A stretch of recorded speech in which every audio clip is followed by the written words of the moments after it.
गर्जा Maharashtra news सदैव आपल्यासोबत।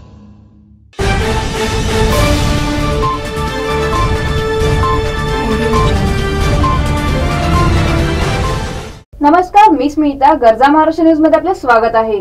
तर नजर टाकूया त्याच्या बातमीपत्रावर।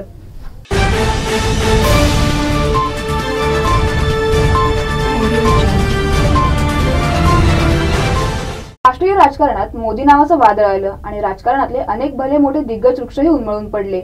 यानंतर प्रादेशिक राजकारणातही तो दबदबा दिसेल का हा प्रश्न आहे, कारण बिहारमध्ये लालू प्रसाद यादव आणि नितीश कुमारही आता एकाच मंचावर दिसायला लागलेत। महाराष्ट्रात मोदी नावाचं वादळ रोखण्यासाठी काँग्रेस, एनसीपी, एसपी, बीएसपी यांची आघाडी होण्याची चिन्ह दिसतायत। महाराष्ट्रात विधानसभा निवडणूक जवळ येते आणि राजकीय विरोधक आणि मित्रपक्षांमध्ये मोठी सुंदोपसुंदी पाहायला मिळते। महाराष्ट्रात भाजप नेते अमित शहा यांनी वेळोवेळी लक्ष देण्यास सुरुवात केल्याने काँग्रेस राष्ट्रवादीच्या नेत्यांच्या झोपेचं खोबरं झालंय। मागील लोकसभा निवडणुकीत भाजप शिवसेनेला विधानसभेच्या 288 मतदारसंघांपैकी 242 जागांवर आघाडी मिळाली होती। यावेळी भाजप शिवसेनेसोबत आरपीआय, आठवले गट, स्वाभिमानी शेतकरी संघटना यांसारख्या संघटना आहेत। यावेळी सत्ताधारी काँग्रेस, राष्ट्रवादीनेही आघाडीचे दरवाजे सताड उघडे ठेवलेत। बिहार मॉडेलचा पुढचा प्रयोग महाराष्ट्रात होणार आहे। बंद दारामागे आघाडीला शेवटचं रूप देण्याचे प्रयत्न सुरू आहेत। समाजवादी पार्टीचे नेते अबू आझमी म्हणतात, सेक्युलर मत एकत्र राहण्यासाठी बिहारच्या धर्तीवर महाराष्ट्रात काँग्रेस, राष्ट्रवादीसोबत येण्यास आम्ही तयार आहोत। अल्पसंख्याकांवर बऱ्यापैकी प्रभाव असणाऱ्या समाजवादी पक्षाने 2009च्या विधानसभा निवडणुकीत कुणाशी आघाडी न करता 4 जागा जिंकल्या होत्या। तसेच काँग्रेस व राष्ट्रवादीला 8 ठिकाणी पराभूत करण्यास कारणीभूत ठरले होते। बीएसपीला एकूण 6% मते मिळाली होती। मायावतींच्या बसपाला विदर्भात चांगलीच मतं मिळतात। आघाडीत बसपा आल्यास ही मतं विरोधकांवर प्रभावित ठरतील आणि आरपीआय, आठवले गटालाही मात देता येईल। तसेच काँग्रेसला बसपापासून होणारं नुकसानही यामुळे वाचणार आहे। सध्या सर्व सत्ताधारी पक्षांपुढे सरकार वाचवण्याचं मोठं आव्हान यावेळी आहे। या आघाडीला राज ठाकरे यांच्याकडून अप्रत्यक्षपणे मागील निवडणुकीत फायदा झालाय, तसा फायदा होण्याची अपेक्षा आहे। मनसेला गेलेल्या मतांमुळे शिवसेना आणि भाजपला 50 जागांवर फटका बसला होता।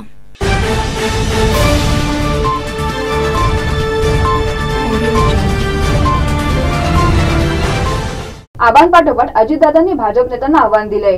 देवेंद्र फडणवीस हे थापाडे नेते असून दुष्काळी मदत नीतीबाबत जर फडणवीस यांचा आरोप खोटा निघाला तर त्यांनी राजकारण सोडावे आणि जर त्यांचा आरोप खरा निघाला तर मी राजकारणातून बाजूला जाईल, असे आवाहन उपमुख्यमंत्री अजित पवार यांनी देवेंद्र फडणवीस यांना केलंय।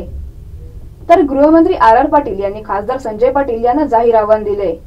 मी जर निवडणूक हरलो तर मी राजकारण सोडेन, पण मी जर बहुमताने निवडून आलो तर संजय पाटील तुम्ही खासदारकीचा राजीनामा द्या, असे जाहीर आवाहन गृहमंत्री आर पाटील यांनी दिले।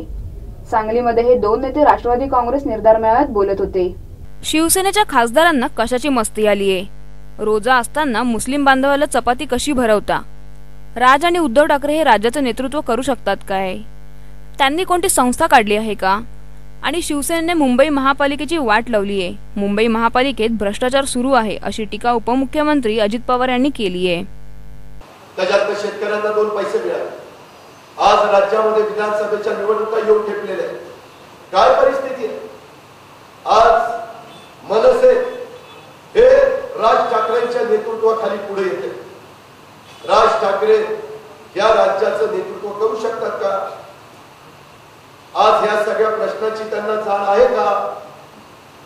शिवसेनेचे नेते उद्धव ठाकरे हे प्रमुख आहेत। किती संस्था त्यांनी काढल्या, किती संस्थांना मदत केली? मुंबईचे पालकमंत्री आमचे जयंतराव आहेत, त्यांना विचारा त्या मुंबई महानगरपालिकेची काय वाट लावलेली आहे शिवसेनेवाल्यांनी। कशा पद्धतीनं मकानपणा आणलेला, कशा पद्धतीनं तिथे भ्रष्टाचार चालतो। और त्यांचे आमदार आया बहिणींचा अपमान करतात। जयंतराव, तुम्हाला माहिती आहे मधल्या काळामध्ये एक केस घडलेली होती, आम्हाला तुमच्याकडे पण तक्रार आलेली होती। हे महिलेशी वागण्याचे आमदारांची शिवसेनेची पद्धत, तुम्हाला कशाची मस्ती आलेली? अरे तुम्ही खासदार झाला आणि त्या ठिकाणी महाराष्ट्र सदनला जाताय आणि रमजानच्या पवित्र महिन्यामध्ये एका माझ्या मुस्लिम बांधवाच्या तोंडात चपाती कोंबताय, ही तुमची कशाकरता तुम्ही खासदार झाला? मोदी हे निवडून आल्यावर पाकिस्तानातून भारतीय जवानांचे कापलेले शीर आणणार होते, मात्र मोदींनी निवडून आल्यावर जवानांचे कापलेले शीर परत आणले नाही, तर पाकिस्तानातून आपल्या आईला साडी आणली आहे, अशी टीका गृहमंत्री आर पाटील यांनी केली आहे। तेव्हा आज भारतीय जनता पार्टीचं आश्वासन दिलेले लोक आपलं आश्वासन पाळणार आहेत. ह्याच भाजपच्या लोकांनी यंत्रान अरबी समुद्रात बुडवण्याचं आश्वासन दिलं होतं. तिप्पट मोठं केलं, महाराष्ट्राच्या माथ्यावर मारलं. यांनी आश्वासन पाळलं होतं.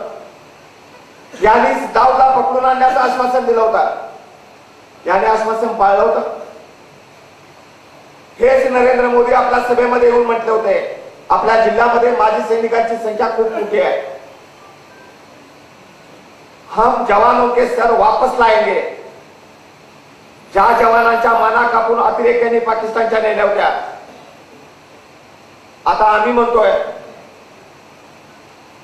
आप सर वापस लाने वाले थे, लेकिन मां के लिए सारे लेके आए. दरम्यान राजू शेट्टी यांची बांधिलकी जातीयवादी बीजेपी सोबत आहे की शेतकऱ्यांसोबत आहे असा सवाल विचारत गृहमंत्री आर पाटील यांनी या प्रसंगी शेट्टी यांच्या घरावर मोर्चा काढण्याचा इशारा दिलाय. सगळ्या परिसरामध्ये जरा काय झालं की शेतकरी संघटनेचे लोक मंत्र्यांच्या घरावर, संस्थावर मोर्चे काढत होते. आज राजू शेट्टींना माझा जाहीरपणाने सवाल आहे की केंद्र सरकारने जी आधारभूत किमती वाढवलेली आहेत त्याच्यावर तुमचं समाधान आहे का? ज्यावेळी आमचं सरकार होतं, शेतीमालाच्या आधारभूत किमती वाढवल्यावर, चांगली वाढ दिल्यावर सुद्धा या आधारभूत किमती कमी आहेत म्हणून तुम्ही मोर्चे काढत होता. राजू शेट्टी, तुमच्या आणि तुमच्या स्वाभिमानी शेतकरी संघटनेची बांधिलकी जातीयवादी भाजप बरोबर आहे का अहोरात्र राबणाऱ्या शेतकऱ्यांच्या बरोबर आहे, ही गोष्ट आता तुम्हाला स्पष्ट करावी लागेल. पुन्हा बरोबर ही चर्चा करायची नाही हा आमचा निर्णय पक्का ठरलाय. त्याचं घडलं होतं सुद्धा असं. इलियास भाई नेहमी एक गोष्ट सांगायची, बैल कसा दिला आणि त्या गोष्टीचा जसा आला तसा गेला. राष्ट्रवादीमध्ये आल्यानंतर काही पदं मिळतील ही अपेक्षा ठेवूनच ज्यांचा आणि निष्ठांचा कोणताही संबंध नव्हता, ज्यांचा आणि विचारांचा कोणता संबंध नव्हता, असे लोक राष्ट्रवादी सारख्या धर्मनिरपेक्ष पक्षामध्ये आले आणि बघता बघता जय श्रीराम वाले झाले.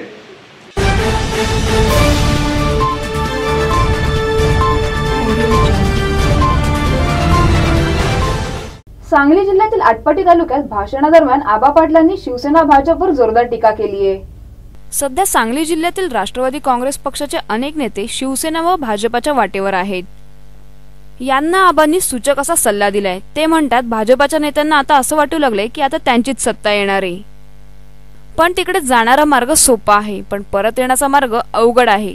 जे अगोदर गेलेले आहेत त्यांचं काय झालंय ते आधी पहा. चुकीच्या ठिकाणी गेल्यानंतर त्याचे चांगले परिणाम होत नाहीत. पण आता कधीतरी दुसऱ्याला सुद्धा संधी मिळाली पाहिजे असा विचार का केला जाऊ नये? संधी मिळत नाही म्हटल्याबरोबर जर आपण जय महाराष्ट्र करणार असू, आज काही लोक दिवसा स्वप्न बघतायत आणि यामध्ये भाजप शिवसेनेचे लोक आघाडीवर आहेत.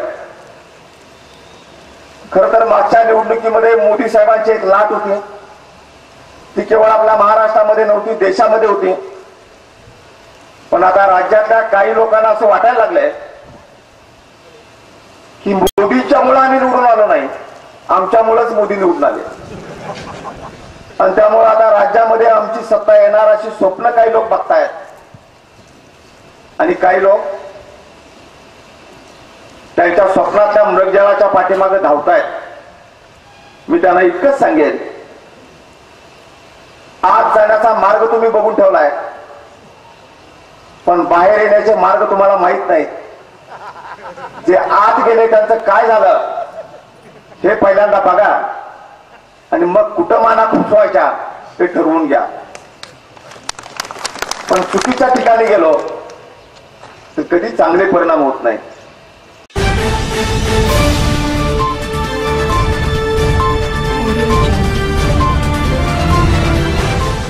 जम्मू काश्मीर आणि तेलंगणा ही दोन्ही स्वतंत्र राष्ट्र असून या देशांना जबरदस्तीने भारतात समाविष्ट करण्यात आले असे वादग्रस्त विधान केल्याप्रकरणी तेलंगणाचे मुख्यमंत्री चंद्रशेखर राव यांच्या कन्या व खासदार कविता यांच्या विरोधात देशद्रोहाचा गुन्हा दाखल करण्यात आला आहे. खासदार कविता यांच्या वादग्रस्त विधानाविरोधात न्यायालयात याचिका दाखल करण्यात आली होती. त्यानंतर कविता यांच्या विरोधात पोलिसातही तक्रार दाखल करण्यात आली आहे. आता या प्रकरणी त्यांच्या विरोधात देशद्रोहाचा गुन्हा दाखल करण्यात आला आहे. जम्मू काश्मीर आणि तेलंगणा हे भारताचे अविभाज्य भाग नव्हते. देशाला स्वातंत्र्य मिळाल्यानंतर हे दोन्ही भाग जबरदस्तीने भारतात समाविष्ट करण्यात आले असे वादग्रस्त विधान करून कविता यांनी खळबळ उडवून दिली होती. विशेष म्हणजे तेलंगणा राज्याची निर्मिती झाल्यानंतर कविता यांचे वडील व तेलंगणा राष्ट्र समितीचे अध्यक्ष चंद्रशेखर राव या राज्याचे पहिले मुख्यमंत्री झालेत.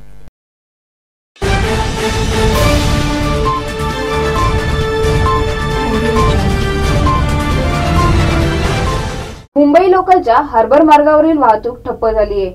सीएसटी मस्जिद बंदर स्टेशन दरम्यान ओव्हरहेड वायर तुटल्याने वाहतुकीचा खोळंबा झालाय. मुंबई लोकलच्या हार्बर मार्गावरील वाहतूक ठप्प झाली आहे. सीएसटी मस्जिद बंदर स्टेशन दरम्यान ओव्हरहेड वायर तुटल्याने वाहतुकीचा खोळंबा झालाय. आज सकाळी 11:30च्या सुमारास ओव्हरहेड वायर तुटल्यामुळे प्लॅटफॉर्म क्रमांक 1 आणि 2 वरील सीएसटीकडे जाणारी वाहतूक पूर्णपणे थांबवण्यात आली आहे. रेल्वेतर्फे मध्य रेल्वेच्या मार्गावरून प्रवास करण्याची मुभा देण्यात आली आहे. दरम्यान दुरुस्तीचं काम सुरू आहे. मात्र या मार्गावरील वाहतूक कधी पूर्ववत होणार हे अद्याप अस्पष्ट आहे.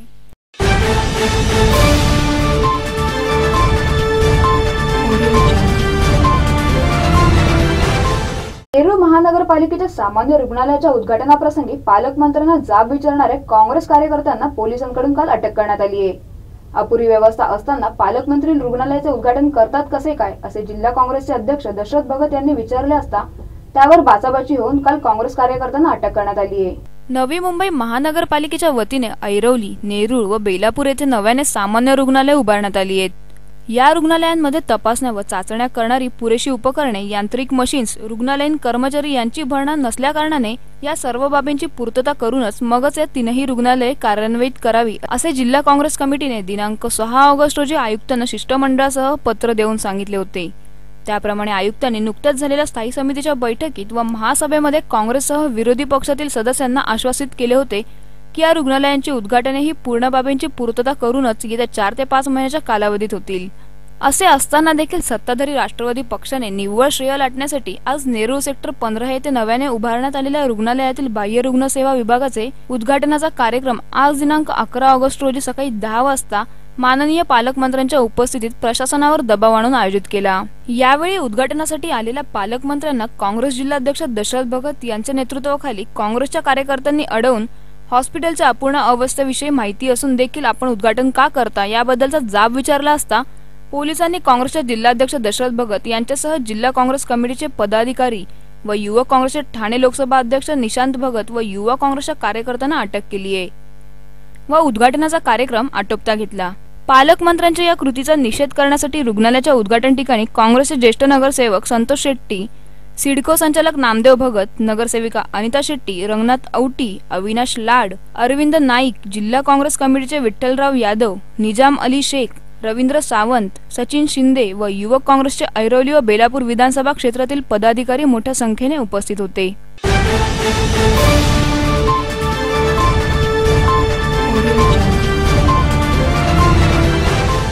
48 तासात सरावादरम्यान 2 मुलांचा मृत्यू झालाय व अन्य मंडळांचेही काही गोविंद जखमी असल्याचे निदर्शनास आल्याने गोविंदांचे अपघात टाळण्यासाठी आमदार सरनाईक यांनी यावर्षीपासून ठाण्यातील प्रतिष्ठानने भव्य दहीहंडी उत्सव यंदापासून बंद करण्याचा निर्णय घेतलाय. बालगोविंदांच्या वाढत्या अपघातांमुळे त्यांच्या सुरक्षेबाबतचा उपाय म्हणून हा निर्णय घेण्यात आलाय. दरवर्षी होणारा मेगा इव्हेंट बंद करण्यात आल्याचे स्पष्ट त्यांनी केलंय. या उत्सवाला जोपर्यंत राज्य सरकार खेळाचा दर्जा देणार नाही तोपर्यंत हा कार्यक्रम बंद राहणार आहे.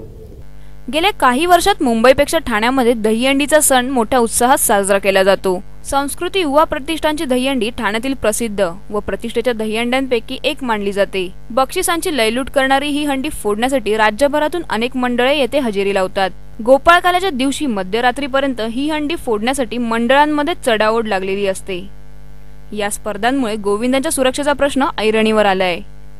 गेल्या 48 तासांमध्ये सरावादरम्यान 2 मुलांचा मृत्यू व अन्य मंडळांचेही काही गोविंद जखमी असल्याचे निदर्शनास आल्याने गोविंदांचे अपघात टाळण्यासाठी आमदार सरनाईक यांनी यावर्षीपासून ठाण्यातील संस्कृती प्रतिष्ठानतर्फे आयोजित केली जाणारी दहीहंडी बंद करण्याचा निर्णय घेतलाय। यापुढे दरवर्षी दहीहंडी उत्सव पारंपरिक पद्धतीने आणि अत्यंत साधेपणाने साजरे करणार असल्याचे सरनाईक यांनी सांगितलंय।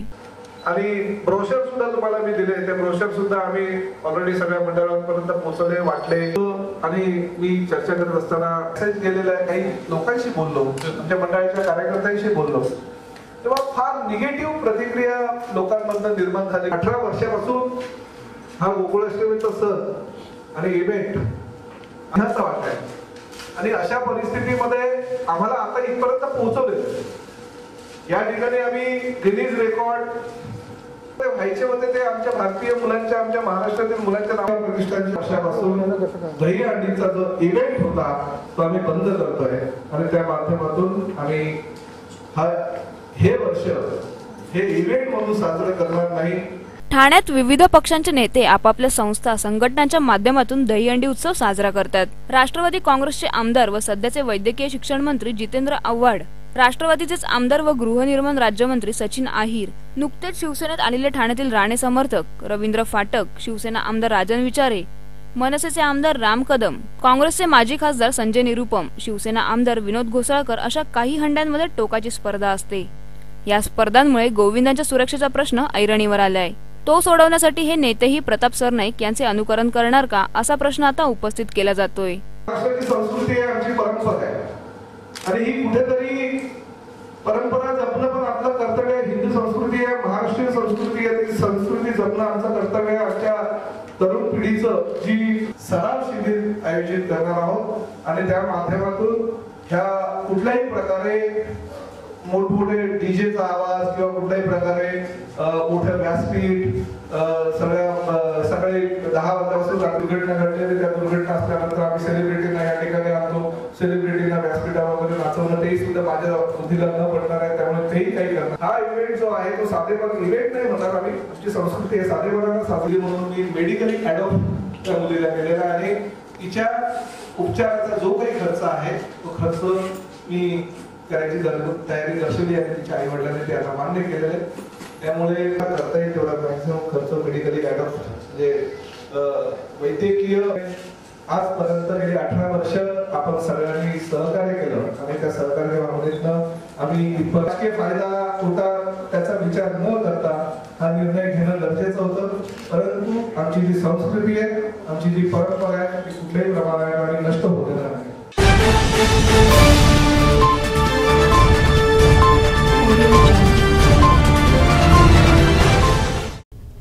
सार्वजनिक बांधकाम विभागाच्या अंतर्गत येणाऱ्या आरे कॉलनीमधील रस्त्यांवरही खड्ड्यांचे साम्राज्य निर्माण झाले। गणेशोत्सव रस्त्यांवरील खड्डे वाढतच असून सार्वजनिक बांधकाम विभागाने याकडे लक्ष द्यावे म्हणून येथील स्थानिकांनी आरे टोलनाक्यावर आंदोलन छेडत आवाज उठवलाय। सार्वजनिक बांधकाम विभागाच्या अंतर्गत येणाऱ्या आरे कॉलनीमधील रस्त्यांवरही खड्ड्यांचे साम्राज्य निर्माण झाले। गणेशोत्सव रस्त्यांवरील खड्डे वाढतच असून सार्वजनिक बांधकाम विभागाने याकडे लक्ष द्यावे म्हणून येथील स्थानिकांनी आरे टोलनाक्यावर आंदोलन छेडत आवाज उठवलाय। आरे कॉलनीमध्ये छोटा काश्मीर येथील तलावात गणेश मूर्तीचे विसर्जन केले जाते।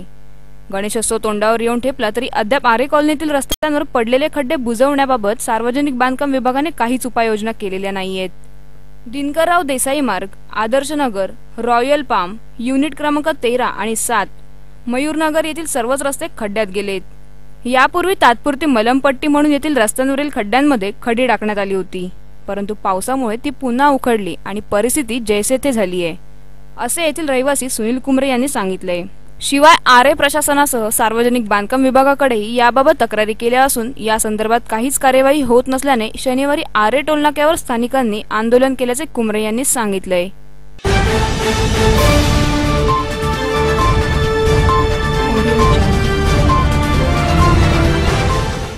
जळगाव जामोद शहरातील सातपुडा जंगलात हिंस्र प्राण्यांचा संचार असून अधिकाऱ्यांचा नियोजन शून्य कारभार चव्हाट्यावर आल्याने पर्यटकांनी जाण्याचे टाळावे असे प्रतिपादन वन परिक्षेत्र अधिकाऱ्यांनी केले आहे।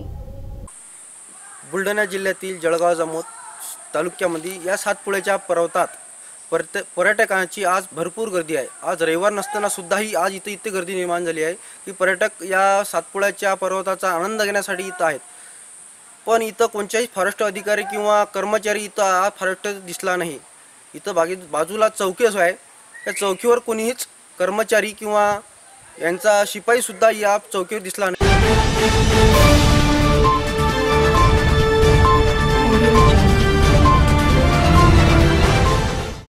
सदैव आपल्यासोबत।